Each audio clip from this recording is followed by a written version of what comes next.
нүктесін мөрін басуға жеткілікті деп ойлаймын. Тіпті Алла өзіне қарсы шығып тұрған іблістің дұғасын қабыл етті. Ата-анамыз қасымызда жәннаттың некесігі. Енді кім оны сақтаса, онда жәннатқа кірді, Құдай қаласа. Бізде бір хабар айтылса исламда, онда оның дәлелі болу керек. Және ол пайғамбар саллаллаху алейхи ва саллям айтқан болу керек. Ата-анасына тілазар бала болса, ата-анасының алғысын емес қарғысын алған адам болса, ол жақта перде болады. Жаңағы дұға көтеріледі да, құлдың жасаған дұғасы. Екеуі тіресіп қалады дейді, тіресіп. أعوذ بالله من الشيطان الرجيم بسم الله الرحمن الرحيم اللهم صل على سيدنا محمد وعلى آله وأصحابه أجمعين. Ассалаумағалейкум, құрметті Нұр Мұбарак қоры YouTube арнасының тұрақты көрермендері. Сіздермен көріскенімізге өте қатты қуаныштымыз. Бүгін бізде кезекті подкаст. Бүгінгі біздің подкастымыздың қонағы Нұр Мұбарак университетінің оқытушысы Жомарт Кершеев ұстазымыз. Ұстаз, қош келдіңіз. Қош көрдік. Салам. Алла қаласа бүгінгі тақырыбымыз дұға және зікір жайлы болмақ. Алла қаласа кең ауқымды түрде талқылаймыз.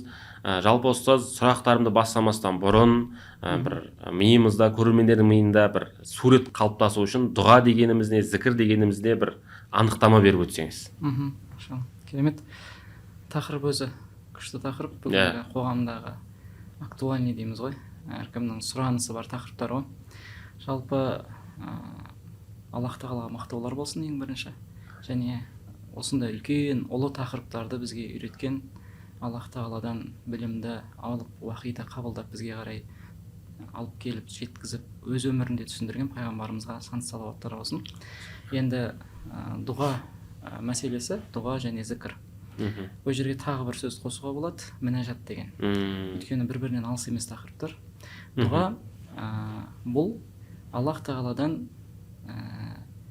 өзіміздің мұқтаждығымызды сезініп, бүгінгі қарапайым тілмен жеткізуге тырысайын.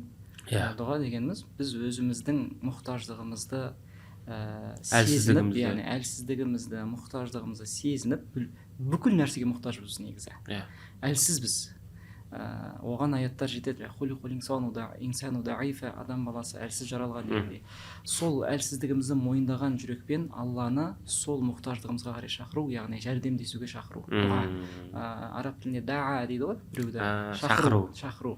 Яғни біз Раббымызды Аллахым деп, Аллахым, Раббым деп шақыру. Көмекке. Мен әлсіз бір құлың, сені шақыруда. Оған да біраз мысалдарды кейінірек берерміз подкаст барысында.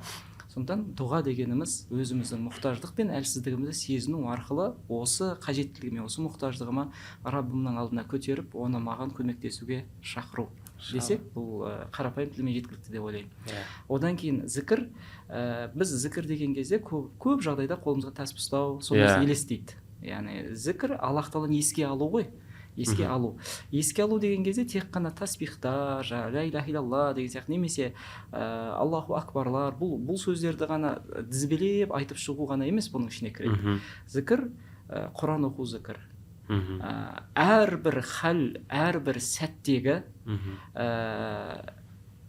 тыныс алуымызға дейін, қозғалысымызға дейін келіп жатқан нығметтер ғой бұның барлығы. Сол сәтте әрбір сәттің өзінің нығметінде соның Алладан екендігін есімізден шығармау, осы зікір. Мысалы, көшеде кетіп бара жатырмын, жұмысқа келе жатырмын, аман есен мені жұмысқа қарай алып келе жатқан Алланы өзімше жағындай мақтаулар айтып Раббыма сөйтіп еске алған кезім, бұл да зікір болып саналады. Ойлаңыз. Зікір дегенде көп жағдайда жаңағы қысқа түсінікті ғана қалыптастырады адамдар. Сондай бір немен ғана жүру керек, тасбихпен деген сияқты. Сіздің әрбір Алланы ойыңыздан шығармаған халіңіздің бәрі зікірге жатады. Алланы ойыңыздан шығармаған халіңіздің бәрі зікір. Осы зікір деген мағынасы еске алу деген. Еске алу. Оны бет тасбих ұстамай, тек шынайы жүрегімізбен Алла тағаладан келген нығметтерді еске алсақ, осының өзі зікір болып саналады. Осының өзі зікір болып саналады. Әрине енді жаңағы белгілі бір тасбихтар, ол шариғатымызда пайғамбарымыз арқылы бекітілген зікірлердің түрлері бар, еске алу сөздердің түрлері бар. Енді ол өз алдына бөлек. Үшінші нәрсені жаңа қосып кеттім, мінәжат деген нәрсе. Мінәжат бұл Аллах тағаламен сырласу. Дұға, мұқтаждығым, қажеттілігімді деп басында айттық қой. Енді мінәжаттың бұл екеуінен де айырмашылығы бар. Мінәжат Алламен сырласу. Уайымдасаңыз, қайғырсаңыз, кейде болады ғой бізге бір ең жақын бір адам мысалға керек болады, Иә, досымды іздеймін, дос. бір мұңайған сәтімде адамға бірден соны бөлісетін біреуді іздейді адам. Жүрегіне ең жақын адамға барып бөліседі, сосын бәрін айта бермейді оны. Бірақ оны бөліскен кезде оның да жүрегін уайымға салып қоямыз, басқа ешнәрсе істемейміз негізі. Ал енді мінәжат сол уайымыңызды, қайғыңызды түгел Аллаға ғана ашу, яғни сырласу. Бұл сырласудың өзінің ләззаттары болады. Жаңағы оны тағы да айта жатармыз қазір подкаст барысында. Бірақ анықтама ретінде мінәжат дегеніміз не? Алламен сырласу. Сол сырласудан дұға шығады ғой. Сол сырласудан керемет дұғалар шығады. Бір ғана мысал ретінде кімді беруге болады? Яқуб алейхиссаламды Юсуф сүресіндегі аузу биллахи минаш шайтанир раджим ашку бәсси ва хузни илаллах. Ана көзі Юсуфты ойлап, оның інісінде Мысырда алып қалады ғой. Сол кезде бауырларының сол енді ұрлық жасады деп, жаңағыдай негізі ондай нәрсе істелмеген, бірақ Алланың жоспарыменен қалған ғой ол жерде. Сонда әкесіне бұл хабар жеткен кезде көзі ағарып кетеді, яғни уайым мен қайғыдан. Сол уайым мен қайғысын ешбір баласына, әйеліне, отбасына айтпайды. Ер азаматтың кереметтігі ғой, мінәжат деген тақырып түсінген кезде сол жерде айтып отыр, ашку бәсси ва хузни илаллах, бүкіл уайымымды, қайғымды, іштегі шерімді, мұңымды тек Аллаға ғана шағамын деген. Міне осы сырын Алласымен бөлісіп, бұны мінәжат деп атайды. Өте керемет 3 тақырып қой. Машалла. Сіз ой болса дұға жайлы сұрақ. Қазіргі таңда кейбір адамдардың бір жаңағы тілеген дұғасы, тілегі орындалмай қалып жатса, мен дұғам қабыл болмады деп, жаңағы өкпе ренішін айтып жатады. Енді осыған орай дұғасы қабыл болу үшін бір шарттар бар ма? Осыны жасасаң, сенің дұғаң қабыл болады, немесе осы уақыттарда деген сияқты. Машалла, керемет сұрақ. Бұның ішінен мен қазір бір 2 сұрақтың біріккенін көріп отырмын.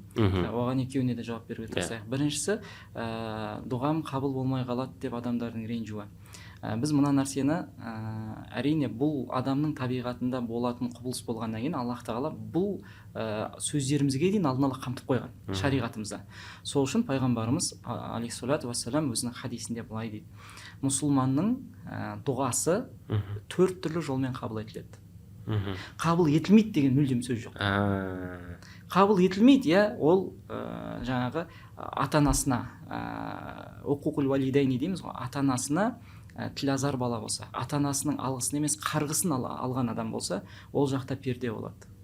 Ол жақта, яғни дұға мен Раббыңыз мен сіздің ортаңызға перде тастай салады. Ата-ананың құрметі өте маңызды. Өйткені ата-ана деген Аллах тағала өзінен кейінгі орынға қойған. Екінші мәселе, дұғаның қабыл болмауына себеп болып қалатын нәрсе, ол жаңағы туысқандық байланыс. Бұл ең үлкен 2 нәрсе. Өйткені Арафаттағы мәселеге қатысты осыны айтады пайғамбарымыз. Арафатта дұғам қабыл болмай қалады деп ойлаудың өзі күнә деген хадистер тұрса, соның ішінде пайғамбар 2 адамның дұғасын Аллах тағала қабыл етпейді деген осы 2 адамды. Әрине одан кейін басқа мәселелер бар, адал ас жемеу деген. Ой жаққа қазір кірмей тұра тұрайық. Жалпы мұсылман адам бір дұғаны сұраса, міндетті түрде ол 4 түрлі жолмен қабыл етіледі. Бұл пайғамбарымыздың хадисі. Біріншісі, дұға сұраған кезімде Аллах тағала бірден қабыл етіп бере қояды. Мен сұраймын, Аллах тағала бірден береді. Бұл бірінші шешілу жолы дұғаның. Екіншісі, мен сұраймын, бірақ маған ол дәл қазір хайырлы емес болуы мүмкін. Аллах тағала оны білімімен, даналығымен қамтып, маған деген шексіз рахымымен бірден бермейді оны. Бірден бермейді. Кешіктіріп береді. Бірақ ол сол уақыт келгенге дейін дұға жасай беру керек. Түсіндіңіз бе? Бір дұға жасадым, өзі пайғамбарым дұғаның қабыл болмайтындардың ішіне кіргізіп жібереді. Жаңағы адам өзі үмітін үзіп қойса, мен дұға жасадым, сосын маған жауап берген жоқ деп тастап қоятын болса, онда оның дұғасы әрине қабыл емес. Түсіндіңіз бе? Сонда мына жерде илхах, дұғаның қабыл болуының шарттарын айтамыз. Сол жерде илхах деген нәрсе бар, қайталап сұрай беру. Мұны Аллах тағала жақсы көреді. Оны қазір шарттардың ішіне әдемі ашамыз, әдемілеп беріп. Сонымен екінші нәрсе, мерзімнің кешігіп келуі. Мен қалаған уақытта емес, Алла қалаған уақытта. Бұл да қабыл болудың екінші жолы, қабыл етілудің.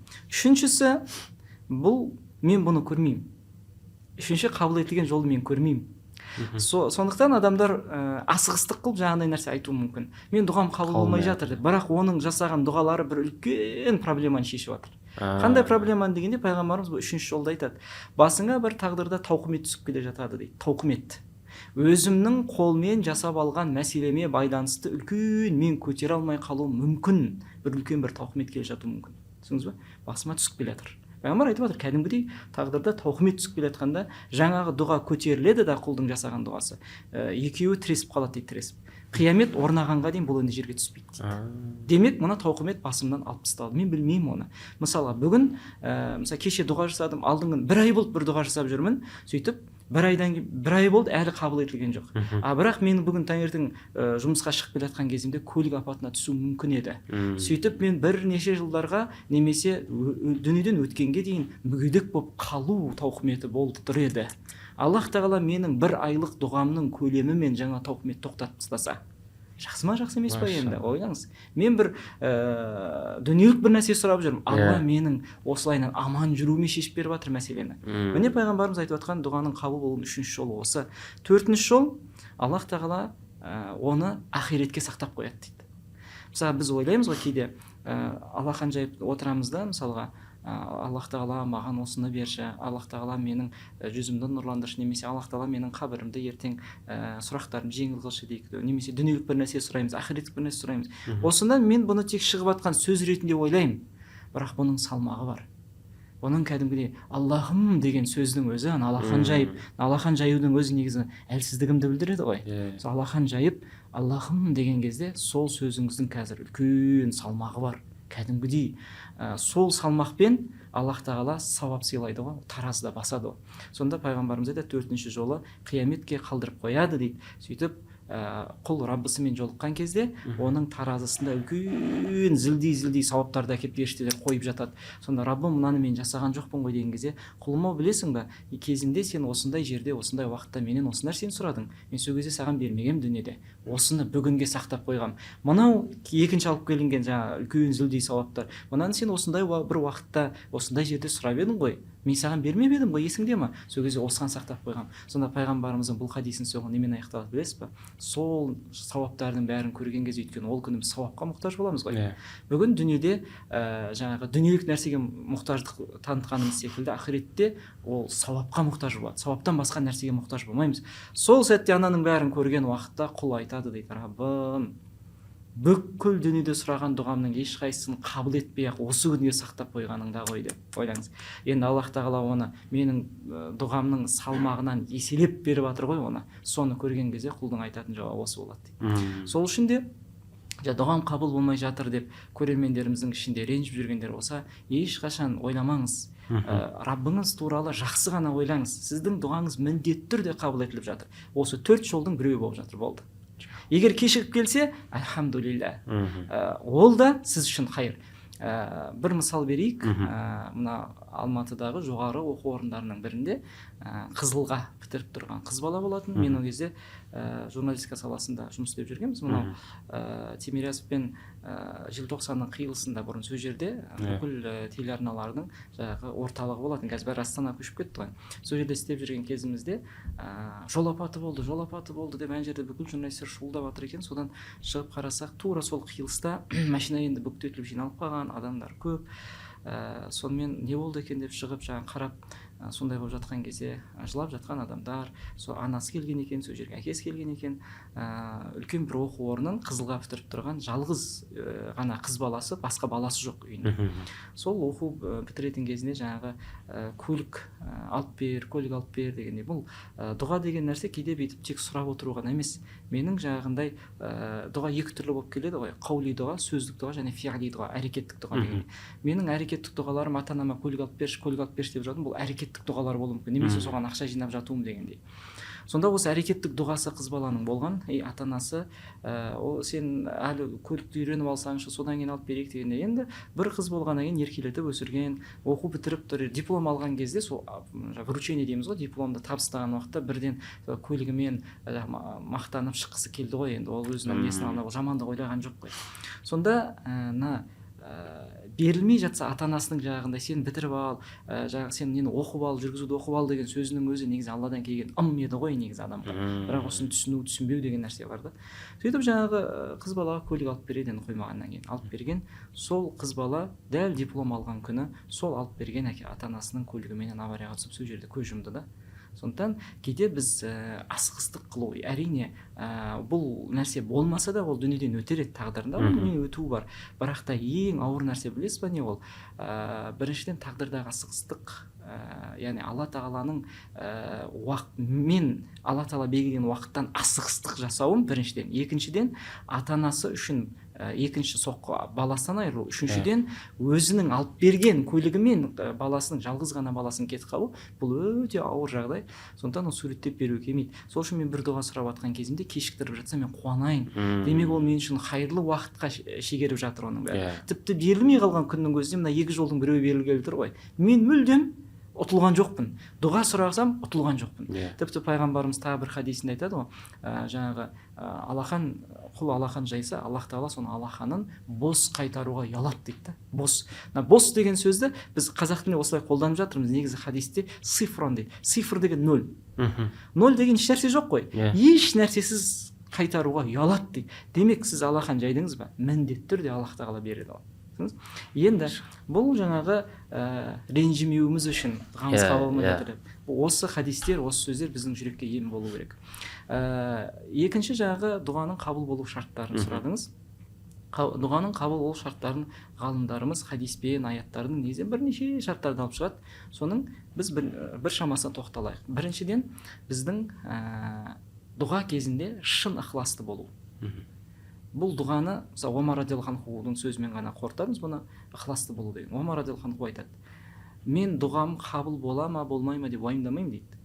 Неге? Өйткені дұға ету деген нәрсені санама салғанда Алла, сосын сол дұға ету деген нәрсені салғаннан кейін қандай дұға етілу керек, соны да санама салатын Алла дейді. Өзі осыны беріп тұрып дейді, оның жауабын бермеу мүмкін ба дейді. Мүмкін емес дейді Омар радиаллаху анху. Оның жауабы да қасына бірге келіп тұрады дейді негізі. Мендегі мәселе сонда, осы Алла салған дұғаны жауабы қасында келіп тұрғанда, мен шын ықыласпен Алла үшін сұрай аламын ба осыны? Мендегі уайым ықылас дейді. Олай болса дұғаның қабыл болуының бірінші шарты ықылас, Алла үшін жасалу бұл дұғаны. Екінші мәселе, әрине, дұға жасайтын алдында дәретті болу. Дәретті болып дұға жасау барынша. Үшінші нәрсе құблаға қарау. Бұның барлығы дұғаның бір әдептері деп, мысалға дұғаның сүннеттері, әдептері деп бөледі ғой. Мен жалпылама айтып кетіп жатырмыз қазір. Оны фиқхи терминдермен керек емес деп ойлаймын. Білу керек нәрселеріміз. Жаңағы дәретті болуымыз, құбылаға қарап отыруымыз, ықыласты болуымыз. Одан кейін жаңағы құлдың отырысы дейміз ғой, тізелері бүгіліп. Әрине оның барлығы негізі шарт емес, бірақ та ғұламалар осы нәрсені тізбектеп шығарып берген. Өйткені шын құлдықты пайғамбарымыз да бекер айтып тұрған жоқ қой, құлдың Раббысына ең жақын сәті сәждедегі халі деп. Менің отырысымның өзі халім деген дейді ғой. Мысалы, жатып бүйтіп сұрап жатсаң, мысалға бір әдепсіздік қой ұлы Раббымыздың алдында мысалға. Әрине оған да рұқсат берген, әркімнің халдеріне байланысты. Біреу ауырып жатыр, төсекте жатыр мысалы, ол енді содан басқа несі жоқ сұрауға дейді мысалға. Бисмилля, онда сол нәрсесімен сұрасын, өйткені оның халін Раббысы біледі. Демек менің отырысымның өзі құбылаға қарап, тізелер ішке қарай бүгіліп, сосын Раббым деп отыруым деген мысалға. Одан кейінгі мәселе, бағанағы айтып кеткен сөздің басында илхах, дұғаны қайта сұрай беру. Илхах мәселесінде бір ұстазымызбен сөйлесіп отқан кезде айтады: мен қаншама шетелде оқып білім алып келсем де дейді, дұға туралы қаншама ұстазда сабақ дәрістер алсам да, илхах деген мәселені естісем де дейді, хадистен мысалға ғалымдардың сөздерін оқысам да, ол осылай болады деп мысалын өзімнің өмірімде білмеппін дейді. Ол қандай мысал деген кезде, жаңағы бірде бір сондай бір білімді досының үйіне қонып қалады ғой. Сөйтіп сол досының үйіне қонып қалдым дейді. Түн болатын, ол түнде оянып кетсем, ол намазда екен дейді. Сөйтіп сәждеде екен дейді. Түнгі намазын оқып жатыр екен. Бұл кісі оянып кеткен, енді анау намазда болғаннан кейін оның ықыласына әсер етпейін деп тыныш жата қойған ғой. Сонда дұға етіп жатыр екен. Дәл менің қасымда оқып жатыр намазды дейді. Менің құлағым оның дауыстарын естіп тұр дейді. Бір ғана сөзді, яғни бір қажетін сәждеде жатып енді қанша мәрте қайталаған білмеймін дейді. Қайта. Мен сол кезде түсіндім дейді да, илхах деген нәрсенің қандай керемет нәрсе, бұның көрінісі осылай болады екен, өзіне сабақ алып отыр да. Яғни илхах деген нәрсе, мысалға бір күнә жасап қойғанымды өзім білсем, күнәмді кешірілу мен үшін қатты қажет па, онда мен жаңағы намазымда немесе сәждеде, түнгі намаздарымда, нәпіл намаздар немесе тек қана сәжденің өзі, намазда емес, жалпы сәжденің өзі ғана жасалып, сөйтіп жаңағы илхах жасаймын. Раббым кешірші мені, Раббым кешірші мені, Раббым кешірші мені, Раббым кешірші мені 100 мәрте, 200 мәрте, 300 мәрте. Адамдар осылай қайтала беруді жек көреді. Алла сүйеді дейді пайғамбарымыз. Алла илхахты сүйеді. Қайталай беруді Аллах тағала сүйетін нәрсе. Дұғаңыздың тез қабыл болуына бір жолы осы. Бұл 5-ші нәрсе болды ма? Айтуымыз керек болған. Одан кейін жаңағы садақа. Мысалға дұғаның қабыл болу үшін жаңағы бір белгілі бір садақаны беру арқылы дұға сұрау, немесе садақаны бергенге дейін дұға сұрап алу деген ғалымдар екі түрлі көзқараспен айтады. Бергенге дейін сұраған абзал, немесе бергеннен кейін деген. Екеуі де бар. Екеуіне де жасауға болады. Мысалға неге деген кезде Аллах тағаланың елшісі хадисінде айтады, садақаны жаңағы беріп жатқан кездеріңде Рахман оны қабылдап алады деген садақаларыңды. Яғни мұқтаждың қолына түспестен бұрын Алла өзі қабылдап алады деген ол садақа. Демек ойлаңыз, Алла үшін жасалған үлкен бір жақсылық адамдарға пайдаңыз тиейін деп тұр. Осы кездегі жаңағы дұғаңыз ол сөзсіз қабыл етіліп кететін дұғалардан. Одан кейін дұғаның жаңбырлы кезде сұралуы. Күн жауын жауып тұрған кезде дұға қабыл. Оған да шариғи мәтіндер келген хадистерде. Босқа жібермеу. Жаңбыр жауды ма? Бізде көп жағдайда ой, бұл ана жақта тірлігім қалып қойды ғой, ой, ол нәрсенің бәрін тастаңыз. Қажетіңіз сұрап алыңыз қазір. Дүниелік қажетіңіз, ақиреттік қажетіңіз, бала шағаңызға, туысқа жетеді ғой бізде мұқтаждық бар. Соның бәрін сұрап алыңыз. Одан кейін мәселе бұл дұғаның жұма күнінде белгілі бір дұға қабыл болатын уақыт бар дейді. Демек жұма күнде сұралу. Міне сол жұма күнінің қайсы уақыт екенін де білмейміз. Демек мен жұма күні таңертеңнен бастап кеш батқанға дейін, таң намаздан кеш батқанға дейін өзімнің қажетімді аузымнан тастамай сұрап жүруім керек. Ойлашы, Алланы еске алып сұрап жүрсем, бисмилля. Әрине ол намазда болу керек деген шарттар бар дейді. Ғалымдар айтады, жоқ, сен дұғада болсаң болды дейді. Мешіттің ішінде болу керек деген шарттар бар. Жақсы, Аллах тағаланың рахымын шектемейік. Жұма күні жасалған бір сәт бар, адам сол сәтте дұғада болсақ, сол қабыл болғандардың ішіне ілігіп кетуге үміт етіледі. Одан кейін дұғаның тағы қабыл болатын сәттері мен шарттарының ішінде ол жаңағы Арафатта жасалған дұға, ол жаңағы Қағбаның қасында жасалған дұға, ол Қаратас пен есіктің ортасы бар ғой, өзі бір метрден сәл ғана асатын жер, сол жердегі дұға ешқашан қайтарылмайды. Қағбаны алғаш көрген кездегі адамның дұғасы ешқашан қайтарылмайды деген, ата-анаға жақсылық жасалғаннан кейінгі дұға қайтарылмайды деген, намаз оқып болғаннан кейінгі дұға қайтарылмайды, яғни жақсылық амалдан кейінгі дұғалар қайтарылмайды, салихалы амалдардан кейін, яғни осы айтып өткен өте көп айтып отырмын ғой, солардың міне осы бір шамасына тоқталдық. Осыларға біз бекем болсақ және сол нәрселерді жіберіп алмасақ, маусымдар бар арнайы. Мысалға міне Алла қаласа Рамазан айы жақындап келеді. Рамазан айының жаңағы әрбір ауызашар сәтіндегі дұға, ауызашар сәтіне дейінгі дұға, осыны анықтап айтайықшы. Кейде халық андай нәрсені түсінеді екен, Рамазанда ауызашар сәтіндегі дұға деген кезде мен аузын ашып қойды ғой, содан кейін дұға жасасам деген сияқты. Жоқ, анықтап айтайық, ауызашарға дейінгі дұға. Әрине одан кейінгі дұға да қабыл, бірақ өте маңыздысы ауыз ашар сәтіндегі дұға өте маңызды. Сол үшін де ауыз ашуға 1 минут қалған кезде жүгіріп келіп, дұға жасауым керек екен деп отыра қалмай, біраз уақытты арнауға жоспар жасайық, жұмыстарымды солай реттейік. Өте маңызды сәттерді жіберіп алмайық.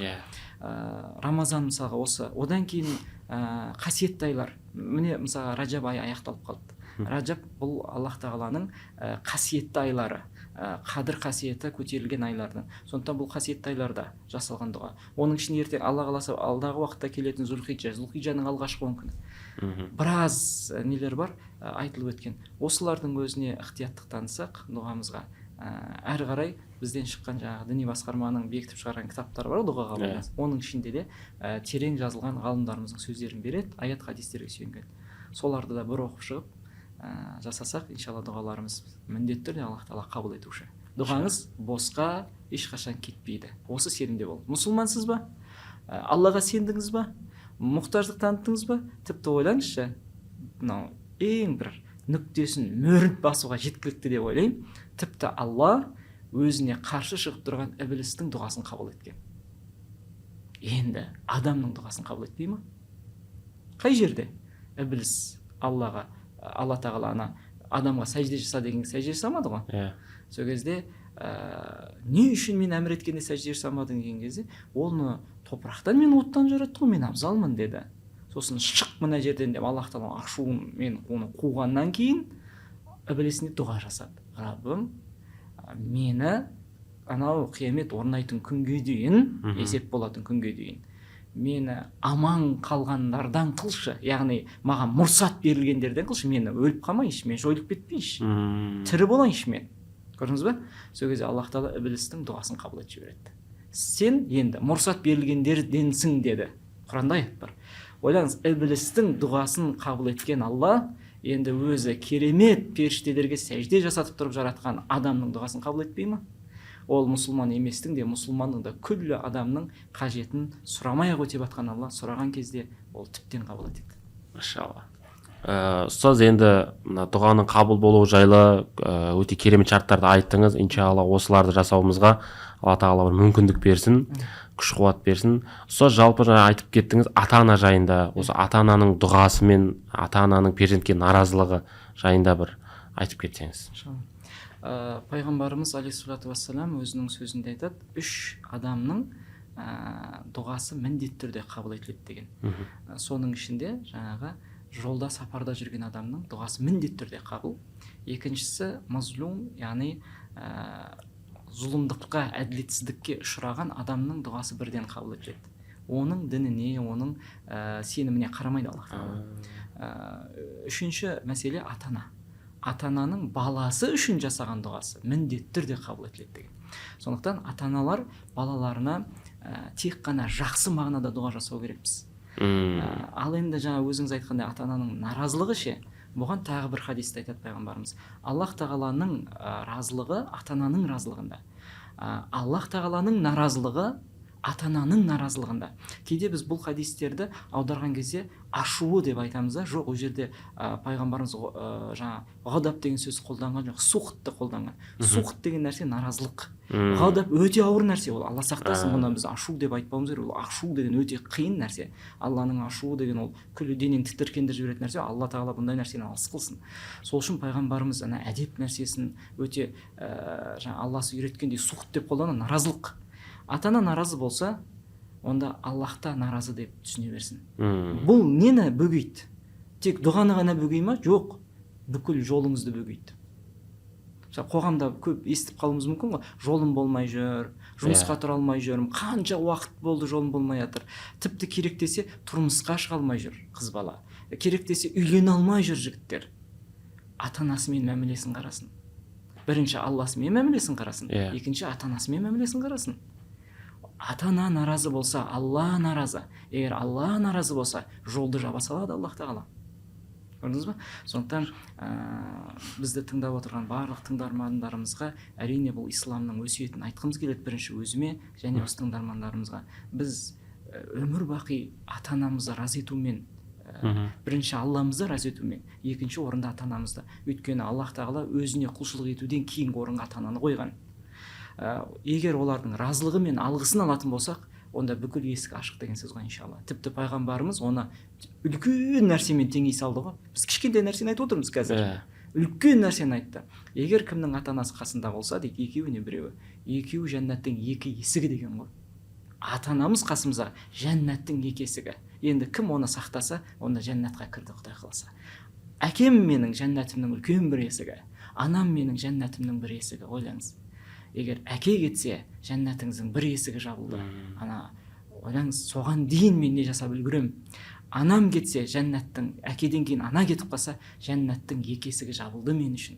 Онда бұл мен үшін бүгін бар ма қасымда ашық тұрған екі есік? Осы екі есігімнің қадірін білейін, ол кісілердің разылығын алу. Қазақ қашанда бұл нәрсеге өте қатты мән берген, және ол кісілердің дұғасын алуға тырысқан, шамалары келгенше сол кісілер риза етуге бүкіл күшін салған. Бізде ата-анаға тыңдап отқан ата-аналарымызға айтарымыз, баламыз үшін жақсы дұғада болайық, өйткені ата-ананың әр сөзі балаға қатысты қабыл етіліп кетеді. Ол тіпті ашуланған кездің өзінде, кезіндегі біздің қазақ ата-аналары баласына қатысты ұрсатын сөздерінің өзі жақсы мағынада болған. Бір ғана сөзін берейік, тұқымың жайылғыр дейді. Бұл деген сөз ұрпағың көп болсын деген нәрсе ғой.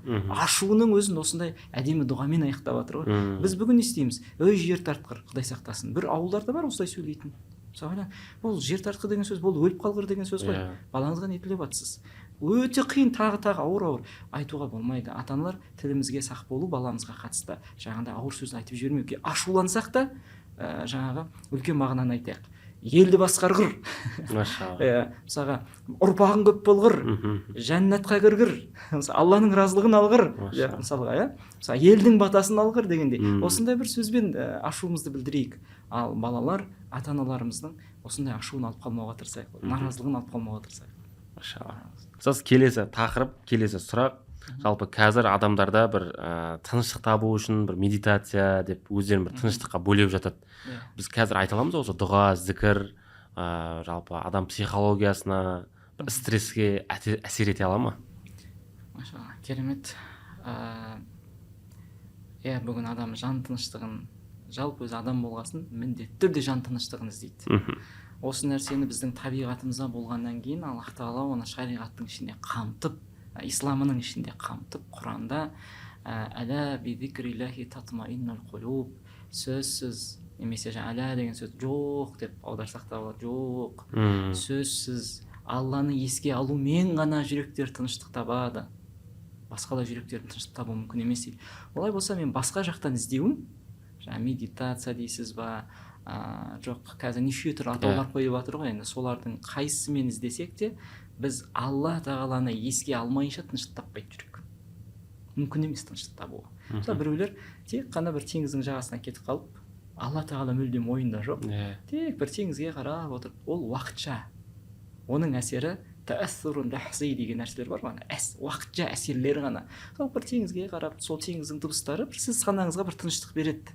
Сол сәтте уақытша. Сосын бір күн солмен жүруіңіз мүмкін, ертең қайттан уайымыңыз кетпейді. Ал уайым қашан кетеді, тыныштық табады жан, ол Алланы еске алған кезде ғана. Алланы еске алған уақытта. Қайтып еске аламыз?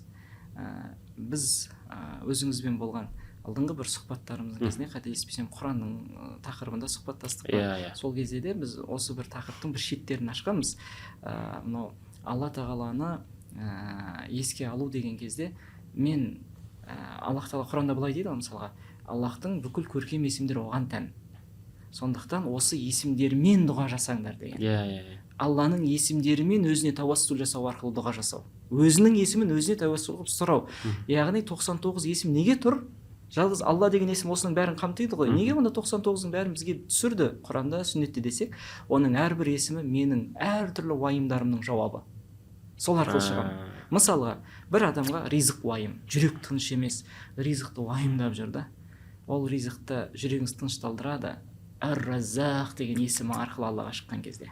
Сол арқылы Алланы еске алған кезде жүрек тынышталмай қоймай тынышталады. Ризықтың Алланың ғана қолында екендігін түсінген кезімізде, Алла ғана шешетіндігін түсінген кезімізде, мысалға, сол арқылы Алламыздан сұраған уақытта арқа сүйейм. Алла Тағаланың маған кеңшілігі керек болып тұр. Алла Тағала зор кеңшіліктің иесі дейміз. Осы арқылы Алланы еске алған кезде маған бір дертті болып тұрмын, шифа керек болып тұр. Әш-Шафи деген есім мен Аллахты еске алған кезімде жүрегім тынышталды. Болмаса мен ана дәрі шифа бола ма екен, жоқ анау бола ма екен, операция болайын деп жатыр деген нәрселермен уайым басып, осындай ойлаңызшы, адамды негізі ауруын күшейтіп жіберетін нәрсе оның санасындағы осындай қорқыныштар ғой. Әдемі бір мысалды айтады, кезінде пандемияның кезінде көп бұл мысал трендке шықты десек те болады ғой. Қойдың қасына қой бір қораға қамалып тұр, қасқыр кіре алмайды бұған. Бірақ дәл соның қасына қасқырды әкеліп тұра қоятын болсаңыз, мына қой өліп қалады. Қасқыр шаппай-ақ. Неге? Жүрегі жарылып өліп қалады. Неге? Өйткені мына қасқыр шабат деп ойлай береді да ол. Сіз қасқыр шаппай жатып өліп қалады. Бұл арқылы түсінікті ғой. Яғни мен анау ем бола ма, жоқ ем болмайды, анау ем бола ма деген уайыммен шифаны Әш-Шафиге қарай тапсыра алмасам, жүрегім тыныштық таппайды. Мен ауруымды одан әрі қоздырамын. Санамда бүгінгі күні оған жаңағы ғылымда әртүрлі атаулармен жаңағы психологиялық атаулар беріп осыны емдеп жатыр ғой, адам санасына нәрсені емдеу керек деген. Әрине оның да өзінің бір шындығы бар ғылымда және исламда. Адам Аллаға деген жүрегінің тынышталуын, Аллах Тағала жүректер Алланы еске алумен тынышталады деді ғой. Сонда осы сөзбен Аллах Тағала біраз нәрсені қамтып тұр. Әш-Шафи Алланы еске алам, шифа беруші. Әш-Шафи өзінен басқа ешкім шифа бере алмайды. Ананың бәрі ше, оның бәрі себептер, оны мен жасау керекпін, міндетім оны жасау. Сол арқылы Аллах тағала маған не істейді? Шифа береді. Осылай әр кезде Аллахты еске алу. Қай есімімен қажет маған, сол арқылы еске аламын. Біреу мысалға айтады да, жаңағыдай көлік алғым келіп жүр дейді. Онда көлік сізге қалай келсін? Кеңшілікпен, сыйлығы болып келген қалайсыз ба? Қиналмай. Сыйлық деген нәрсе қиналмастан келу ғой. Онда Аллахтың көркем есімдерінің ішіндегі сыйлаушы Әл-Уаххаб. Әл-Уаххаб деген есімі сыйлай береді, сыйлай береді, сыйлай береді. Ғалымдар айтады бұл есімнің тұсында. Аллах тағала сондай сыйлаушы дейді, саған қарап бір сыйлығының есігін ашса дейді ол. Сен болды, Раббым жетеді дегенге дейін сыйлайды дейді ол. Жетеді, болды осы дегенге дейін сыйлайды дейді. Субханалла. Сондықтан осындай Раббымыз бар кезде жүректер басқа нәрселерден тыныштық іздемеу керек. Әрине ол Аллах тағаланы еске алу арқылы тыныштық табамыз. Машалла. Керемет формула ғой негізі, мұны пайдаланса. Иә, әрине. Құран мен сүннет бізге инструкциялар ғой. Сол үшін анау Бақарада басын тапқан аятында айтып тұр ғой Аллах тағала.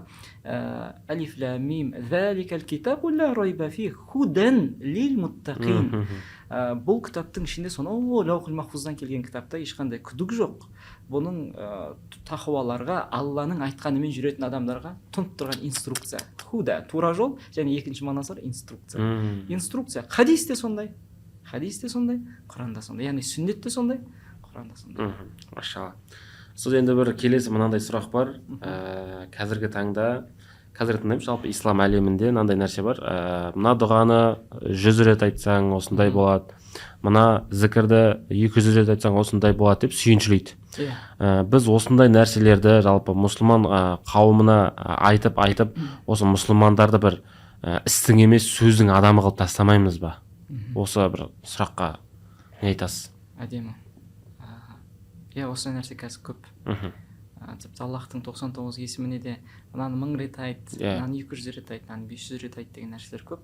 Оның бәріне ислам біздің Аллаға шүкір хадис саласында осы Нұр-Марак университетімізде де үлкен ұстаздарымыз бар ғой, мысалға есімдері үлкен, есімдерінен ат үркейтін деп айтайықшы, керемет ұстаздарымыз бар. Сол кісілер хадис саласына қатысты айтқан кезде айтады ғой, зерттелетін саласы қалмады. Бәрін ғалымдар бұның бәрін зерттеп берген. Неге бұны айтып жатырмын? Бізде бір хабар айтылса исламда, онда оның дәлелі болу керек. Ол пайғамбар саллаллаху алейхи айтқан болу керек. Неге? Өйткені амалдың қабыл етілу үшін екі шарт бар. Біріншісі оған ықыластың болуы, Алла үшін жасалу, екіншісі шариғатқа сәйкес келу. Ал жаңағы 500 айт, 900 айт деген нәрселер барлығы ол уахи емес. Осыны түсіну. Ол пайғамбар айтса, онда солай шаршауға болады. Ал енді пайғамбар айтса, онда солай шаршап, оның нәтижесін көруге болады. Ал мынау иштихадтарда, мен иштихадтардың есігін жаңағыдай жауу үшін айтылмайды бұл нәрсе. Иштихад дұрыс, ғалымдар өздері сол бір Алламен ол адамның байланыс деңгейі қандай. Соған байланыс. Мысалға, Алла тағаламен байланыс керемет ғалым өзі бір дұғаны мысалға 40 рет айтты, дұғасы қабыл болып кетті. Соның нәтижесінде ол өзінің тәжірибесімен бөлісті да, енді осы ғалымның тәжірибесін алып адамдарға міндеттеуге болмайды. Немесе осыны 40 рет айтсаң, сен бірден осы дұғаң қабыл болып кетеді деген нәрселердің барлығы, ол сенің Алламен байланысың сіздің. Жаңа ғалымның, мысалы менің Алламен байланысым, ана ғалымның дәрежесіне жетіп алу керек алдымен. Көрдіңіз бе? Оған жетпей жатып менікі қабыл болмай қалуы мүмкін ғой. Сосын ертең менде дұғаларға күмән кетеді сосын. Ойлаңыз, біреу қарыз болып жүр, осы дұғаны оқи берсең қарыздан құтыласың. Тек дұғаны оқи береді, амал жасалған жоқ. Бағана айттық қой, қаули дұға болады, фиғли дұға, сөздік дұға, сәрекеттік дұға.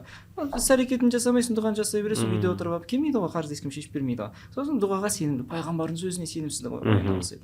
Мына сандарды айтатын кезде де әрбір әлеуметтік желілерде осындай нәрсені таратып, бөлісіп жүргеннің барлығы ескеру керек мәселе. Осы шынымен де пайғамбар айтты ма? Осыны бөлсек. Пайғамбардан санмен жеткен хадистер негізінде өте көп емес. Осыны түсінейік. Оның көбісі таңғы дұғалардың ішінде тұр, кешкі дұғалардың ішінде тұр. Қанша мәртеден айту керектік сол жерде жеткен. Әрине олардың барлығы саны да біршама, соның өзін санмен шынымен де айтып алсақ та, бисмилля машалла.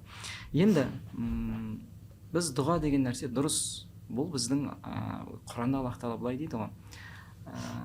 Ма яғбау ма яғбау бикум робби лаула дуаукум. Аят бар. Менің Раббым сендерді несіне керек қылсын егер дұғаларың болмаса дейді. Онда біздің Алла тағаланың алдындағы Аллаға қажет болу деген, ойлаңызшы, үлкен тақырып қой. Бұл біздің дұғамен жүруіміз. Мен Раббымды қажет етем, Раббым мені қажет етеді. Осындай дұғаң болмаса деген нәрсе. Сол үшін де дұға керек, болу керек. Бірақ та тек қана дұғамен отырып алып, амал істемесек, кеше Омар радиаллаху анху сондай жастарға қатысты мешіттің ішінде тек дұғамен отыра береді. Дұрыс, мешітте намаздың біткеннен кейін дұғаңды сұрау, намазға ертерек барып қалдың, дұғаңды сұрау, сәл бос уақытың болып қалды, бір намазбен бір намазды күттің, керемет, бұның бәрі керемет амалдар. Бірақ та күні түні шықпай отырып алу бар ғой. Соны Омар радиаллаху анху айтады: аспаннан алтын мен күмістердің жаумайтынын білесіңдер ғой дейді. Дереу шығыңдар да бар, жұмыс істеңдер дейді, отырып алмаңдар дейді. Бұл жерде әрекет те қажеттігі. Сол үшін Алланың қойған заңдылықтарының ішінде әл-ахзу бил асбаб, себептерді алу деген заңдылық бар. Алланың заңдылықтары бірнеше заңдылықтар, сынақ заңдылығы бар, мысалға айтайық, жаңағы адамды өзгерту заңдылықтары бар, өзін өзгерткен кезде ғана мысалға дейік. Осының бәрі заңдылықтар, бұл Құранда, сүннетте толық айтылған. Сол заңдылықтардың бірі себептерді алу. Сол себептердің бірі дұға жасау болса, екіншісі әрекет. Бұл әрекет жасалмаса, мына екеуі бірікпейді.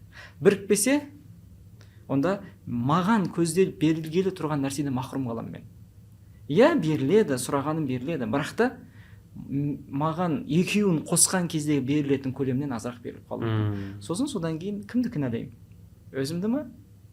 Жоқ, Алла тағала бергісі келіп тұрған Алланы кінәлаймын ба? Өзімді ғана. Сол үшін жаңа тек қана сөздің адамы болмау деген өте күшті айттыңыз. Дұға етіп отырып ала беру ғана емес, әрдайым әрекетіңмен бірге дұғаңды сұрау. Осы екеуін біріктір. Сонда исламның шақырған түсінігін, исламның шақырған жолының түсінігін түсінген адам боламыз, иншалла. Жасайын деп тұрған әрекетінің бір жаңағы сәтті болуын бір сұрап, Алла тағаладан. Мына жерде соңғы сөйлеміңізге нені қосуға, сәтті болуын сұрау өте маңызды. Сәттілік Алла тағаладан. Тауфиқ дейміз ғой. Сізге тауфиқ тілеймін деп жатады ғой. Тауфиқ деген сөз сәттілік. Сәттілік тек Алладан. Олай болса, Алланың сәттілігі жаңағы Бұхарида келген хадисте пайғамбарымыз айтады: әрбір істеріңе истихара оқыңдар деген. Бірақ өкінішке орай истихара намазын көп жағдайда бойдақтар жаңағы үйленетін кезінде, тұрмысқа шығатын кезде оқылатын намаз қылып қойып қойған оны, немесе сол кезде оқылатын дұға қылып қойып қойған. Аллах тағаланың елшісі айтып отыр: бүкіл іске, тіпті керек десеңіз өзіңізге бір футболка сатып алуға шығып жатсыз базарға қарай, осы кезде оқып алыңыз истихараны. Өйткені сол барған уақытыңызда ішіндегі дұғаның, истихара дұғасының ішінде нелер бар ғой, сөздер бар ғой. Мен үшін маған оны жеңілдетші, оны берекелі қылшы, мысалы оның қолын жеткіз дегендей. Мысалы, егер ол хайырлы болса деген сөздер бар. Егер ол менен хайырсыз қылса, онда мені мені одан алыстат деген емес, оның керек емес маған алыстатып жіберу мысалы. Осы истихара арқылы Аллах тағала бүкіл нәрсені реттеп бере береді ғой, менің көзіме көрінбейтін нығметтер жүзеге аса береді. Истихарадан кейін базарға барсаңыз, Аллах тағала өте адал жолмен сатылып жатқан киімді сізге нәсіп етіп, және уақытыңызды көп өткізбейді да оның ішінде. Бүкіл мәселеңізді шешіп беретін осындай бір керемет құрал бар. Алладан сәттілік сұрау дұғаларының бірі. Сөз жалпы мына дұға, зікір жайлы айтып жатырмыз. Бұл енді жеке адамға ғана қатысты айтып жатырық қой. Осы шынымен де жеке адамның ғана бір амал болып есептеле ме, әлде ол қоғамға да бір әсер ететін үлкен бір ықпалы бар ма? Пайғамбарымыздың өмірінен мысал келтірсек болады. Мәселен, пайғамбарымыз 300-ден астам, 312, 316 әртүрлі сан айтылады. 300 қанша адам сахабалармен кетіп бара жатқан керуеннен өздерінің хақларын алуға жолға шықты. Ортада шайқас болады деген ойларында да жоқ. Бірақ тарихта Бәдір шайқасы орындалды. Сол Бәдір шайқасы болатын кезінде мұсылмандар, пайғамбарымыз да ол нәрседен толық хабарсыз. Бұл Алланың тағдырында жүзеге асқалы тұрған нәрсе. Сөйтіп Аллах тағала өзінің қалауын жасады. Мына жақтан 1000 аттылы әскер келді. Мына жақта 3 есе аз сан тұр, 312, 316. Осындай өте қиын жағдай. Мына бір мұсылмандардың саны да бір өте аз болып тұрған кез. Егер де қазір 1000 аттылы мұздай қаруланған адамдар мына жақта мүшриктер, яғни мұсылмандарды қырып жіберетін болса, жердің бетінде әрі қарай мұсылман қалмай қалу қаупі бар. Осының бәрі пайғамбарымыз үшін кәдімгідей уайым болды. Сонда пайғамбарымыз Аллаға дұға қылды. Тіпті жаңағы сираны ашып оқысақ, тіпті бар ғой қолдары көтеріліп кеткен, иығынан жаңағы шапан түсіп кете берді, ридасы дейді, түсіп кете берді, түсіп кете берді. Абу Бәкір жауып тұрды. Сонда жаңағы бір рет иығына жауып жатқан кезінде Абу Бәкірдің айтқаны: "Я Аллахтың елшісі, дұғаңызды Аллах Тағала естіді ғой, жеткілікті жасадыңыз ғой, өз-өзіңізді, яғни мына соншалықты жеп тастады ғой дұғасында уайымдап, мысалы. Сіздің дұғаңызға жауап берді ғой, Аллах Тағала естіді ғой, ай Аллахтың елшісі. Мүмкін енді осылайынан өзіңізді жей беру тоқтатарсыз" дегендей, мысалы. Дұғада беріліп кету ғой пайғамбарымыздың. Сонда осы дұға арқылы Аллах Тағала оны, қателеспесем, Әнфал сүресінің ішінде айтады осыны: сендер тастағифуна, сондай жалбарынып тұрып сұрап жаттыңдар деп айтады. Қараңыз, бұл жерде дұғаны кім жасады? Пайғамбар. Пайғамбар саллаллаху алейхи ва саллям. Аллах Тағала қалай айтты? Көпше түрде айтты. Түсіндіңіз ба? Сонда елдің алдында жүрген ел ағаларының жалпы қайсымыз болсақ та халық үшін, ел үшін дұға сұраған кезде Аллах Тағала бір адам ғана дұға етіп тұр деп қабылдамайды екен. Бәрімізді дұға етті деп қабылдайды. Сол бір халде тұрған үшін ба сөз? Иә, мына халдері қазір шынымен де пайғамбарымыз сондай нәрседе жаңағы халде сұрап жатыр Аллах Тағала. Сонда айтады: сендер Алладан жалбарынып тұрып сұрап жаттыңдар ғой, сосын Раббыларың сендерге жауап берді ғой дейді. Сөйтіп жаңағы олардың, дұшпандардың айласын әрі алып кетіп, құтқарып алып қалды, тіпті үлкен үстемдік берді, абырой берді, жеңіс берді, қияметке дейін үстемдігін биік қылды. Мысалға жәрдемді түсірді, Жибрил бастаған періштелер түсті. Ойлаңыз, бұл Яумул Фурқан деп ат қойды, тіпті ақиқат, ақ пен қараның ажыратылған күні деген атпен. Жер бетіне Бәдірге қатысқандар Алланың қасында биік дәрежеге ие болды. Енді не істесе де кешіріліп кете берді. Сол соғысқа түсірілген Жибрил бастаған әскер періштелердің ішінде үлкен биік, пайғамбарымыздың хадисінің негізінде үлкен биік дәрежені алды Алланың қасында, мысалға. Ойлаңыз, басқа періштелер сияқты емес олар. Демек, осының бәріне не әсер етті? Басшының бір дұғасы. Онда альхамдулилля, бұл қазақ үшін жаңағы қасиетті мекенге барып басшыларымыздың дұға сұрауы бар ғой, мысалға шықты ғой. Осының барлығы Аллах Тағала босқа жібермейді, бұны халық болып жасалды деген дұға деп қабылдайды. Тіпті керек десеңіз, намаз оқып жатқан кезімізде біз енді ханафи мазхабында бар ғой, жаңағы имам фатиханы оқыса жеткілікті болатын, фихта мысалға, арта жамағат оны қайталап оқымай ақ қойса болады, мысалы. Өйткені бүкіл адамның уайымын бір адам айтса болды емес па дегенде үкім тұр емес па? Сонда бір адамның аузынан шыққан нәрсе мына жақта түгелдің дұғасын қабыл етіп жіберу, түгеліміз оқығандай қылуы Алланың. Осы нәрсе арқылы біздің дұғаларымыз қоғамға әсер ететінің ақиқат. Дұғамен пайғамбарымыз айтады, дұға ол құлшылық деген осы ғой дейді. Және құлшылықтың мәйегі, құлшылықтың нағыз өзегі дұға деген нәрсе. Бұл дұғамен не нәрселер өзгеріп жатқандығын да білмейміз да. Біз оны көрмейміз мүмкін, сезбейміз мүмкін, бірақ менің дұғаммен көптеген нәрселер өзгереді. Тағы бір мысал беруге болады. Бауырдың сыртынан жасалған ғайыптық, яғни ол кісі білмейді, көрмейді. Мына жақта бір бауыр, ол бауыр үшін дұға жасап жатыр. Бір мұсылман адам екінші бір мұсылманы үшін, бір баласы әкесі үшін дейік мысалға, немесе әкесінің бауыры үшін дұға сұрап жатыр, ғайыптан сыртынан жасап отырып, ол соны Аллах Тағала қабыл ететін дұғалардың ішіне кіргізіп қойған ғой. Онда әсер бар ма, жоқ па? Әсер бар. Пайғамбарымыз мысалға екі Омардың бірімен исламды үстем қылшы деген кезде де әсер етті ма екінші адамға дұғасы? Омар радиаллаху анху исламды қабылдады емес па? Міне, сондықтан біздің дұғамыз өзіме ғана деп ойламау керек. Біздің дұғамыз күллі қоғамға әсер етеді.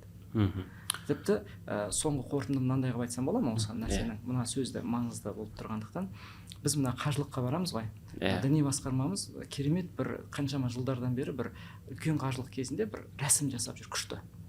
Арафатта бір сәтте бір дұға деген. Бұл негізі өте маңызды. Бұл өте маңызды исламда. Не үшін маңызды? Бүкіл қажылар осы кезде сол сәтте бірге болу керек. Жүрекпен, жаңағы ол жердегі жағдай, ситуация барып менде қосылуыма мүмкіндік туғызбаса, онда мен сол сәтте, мынандай сәттен бастап, мына сағатта мінекей діни басқарманың келген ұстаздары осы жерде бүкіл қажылардың Қазақстан атынан дұға жасайын деп жатыр деді ма, сол жерге барған Арафатта тұрған қажылар бірге сол сағатта ол өздерінің жаңа бөліп берген шатырларының ішінде тұрса да соған қосылу маңызды. Неге маңызды?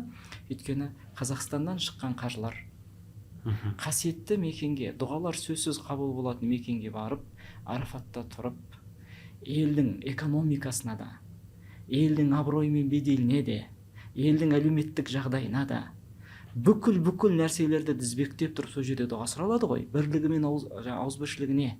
ауырмашылдығына дейік, соның бәріне дұға сұралып, сонда осы Қазақстанның атынан барған, мысалға бұл өткен жылы 5081 қажы барса, осы 5081 қажы бір жүрекпен бірдей болып осы дұғаны сұраған болса, бұл қажылар елге келіп қонады ғой.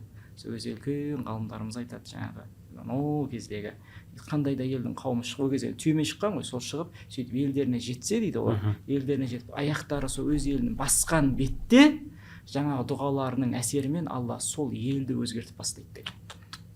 Экономикамыздың көтеріліп кетуі, абырой беделіміздің өсіп кетуі әлемде, осының бәрі керек па? Онда қажыларда елмен бірге болып елдің осы жақсылығын сұрау, елдің абыройын сұрау, тәуелсіздігіміздің қияметке дейін тұрақты болуын да сұрау маңызды, осының барлығы бейбіт болуымызды сұрау дегендей. Сол дұғаларда діни басқармамыздың осындай керемет үлкен қажылық кезіне басталған үлкен жол бар, бір сәтте бір дұға дегендей. Сонда осыған атсалысу керек қажылар кәдімгідей, біреуіміз қалмай. Алла қаласа осы алдағы қажылықта Рамазаннан кейін 70 күннен кейін болады ғой. Сол кезде қажылыққа баратын кісілер егер осыны көрген болса, бір-біріне көрмегендерге насихат қылып, осы жүрекпен бару, бір адамдай болып дұға етіп қайту, сонда елімізді Құдай қаласа жақсылыққа қарай бастайды. Машалла. Ұстаз, бір мынандай сұрақ келіп тұр. Жаңағы нәрсені мысалға бір басшы дұға етіп, жамағаттың арқасында, жамағатына бір еріп, сол нәрсені біз мына нәрсемен, мысалға бізде қазір қазақ мәдениетінде бар, тамақ ішкеннен кейін ас қайтару, немесе үлкен адамға бата алу деген сияқты. Біз осы нәрсемен сәйкестендіре аламыз ба? Дастархан басындағы бата алу мәселесі ме? Әрине, бұны күшті бір сөз бар қазақта, әдемі сөз, бір кішкентай бір ауыз сөзге жинақтай салған ғой. Бата менен ел көгерер деп. Бата бір адамның жасағаны. Жаңағы сұрағыңыздың бір ауыз сөзде тұр ғой бізде, дәстүрімізде. Бата менен ел көгерер. Яғни бір ақсақалдың берген батасы, бір азаматының берген батасы түгел елді көгертеді, көктеп көгертеді. Түсіндіңіз ба? Елдің демек, мен дастарханның басында отырып ас ішіп болғаннан кейінгі дұғам, әрине ол сүннеттен бар ғой. Тамақтың алдында бисмиллахпен бастауымыз, тамақтың дұғасын жасап алуымыз, одан кейін альхамдулиллахпен аяқтауымыз, осының барлығы біздің қазақ бисмиллахсыз бастамаған, жаңағы аяқтаған кезде батасыз аяқтамаған. Сол батасыз неге аяқтамады? Өйткені сүннеттегі альхамдулиллахпен аяқталу керек мәселесі. Сөйтіп сол жерде тамақ ішкеннен кейінгі сүннеттегі дұғаны жасап, және өз отбасына, әулетіне, қоғамына дұға жасаған уақытта жаңағы сөздің ішінде тұр ғой, бата менен ел көгерер. Алай болса ақсақалдарымызда әрбір отбасы осы нәрсені кәдімгідей қолға алсақ, өйткені қазір сондай бір тенденция кетіп бара жатыр, өкінішке орай. Қалалы жерлерде көп жағдайда мысалға, тіпті ауыл жерлерден де көріп қалған сәттерім болды. Өкінішке орай бұл нәрсе өшіп бара жатыр. Дастарханның басынан тұрып кете беру. Біздің қазақы құндылық краскамызды жоғалтып, жаңағындай дастархан басында үлкен ақсақал, үлкеніміз бата бермей тұрмайтын дегенде, осы нәрсені қайтадан ояту керекпіз. Бір бізге жат болған, біздікі емес болған нәрсемен тұрып кете беру деген нәрсені қойылу керек та, өйткені бұл маңызды. Мен үшін маңызды, отбасым үшін маңызды, қоғамым үшін маңызды. Машалла. Соңғы сұрақты сіз бір ғана мақалмен әдемі жауап. Сіз олай болса бүгінгі біздің подкастымызда мәресіне жетті. Уақыт бөліп келгеніңізге көптен көп рахмет. Алла тағала ісіңізге, біліміңізге береке берсін. Сіздерге де. Құрметті көрермендер, бүгінгі дұға және зікір тақырыбындағы подкастымыз ұнаса, лайк басып, пікір жазып кетіңіздер. Келесі жүздескенше аман сау болыңыздар.